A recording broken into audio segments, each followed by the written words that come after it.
বিলাসীপাৰাৰ সোণামুখী বজাৰত দুটাকৈ ষ্টুডিঅ'ৰ দ্বাৰ মুকলি। বিলাসীপাৰা সমজিলাৰ অন্তৰ্গত দুই বন্ধুৱে মিলি সোণামুখী বজাৰত আমান মিউজিক ষ্টুডিঅ' আৰু মন খুচি মিউজিক নামেৰে যৌথভাৱে ষ্টুডিঅ'ৰ দ্বাৰ মুকলি কৰে।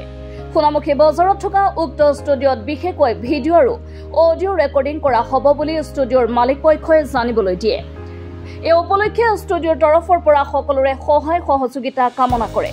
ষ্টুডিঅ'টো ৰঙা ফিটা কাটি দ্বাৰ মুকলি কৰে জ্যেষ্ঠ শিক্ষক গোলাপ হুছেইনে।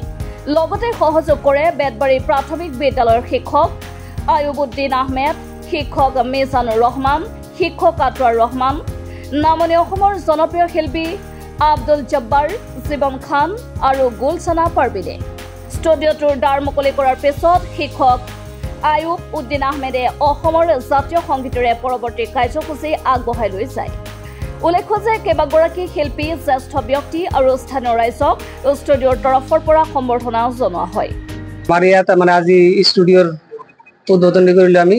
ইয়াত আমাৰ Aman music company, Aman music studio' আৰু মন খুচি মিউজিক, এইকেইটা মিউজিক চেনেলৰ মই ষ্টুডিঅ' খুলিলোঁ ইয়াত।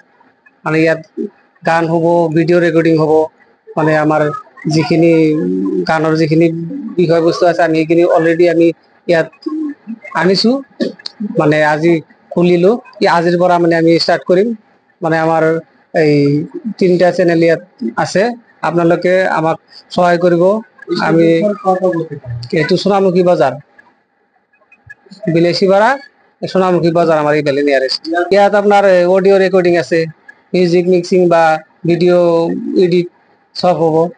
আমি এইটো জনাওঁ যে যাতে আমাক সহযোগিতা কৰে, তাৰে কামনা কৰিলোঁ আমি যাতে আগবাঢ়ি যাব পাৰোঁ।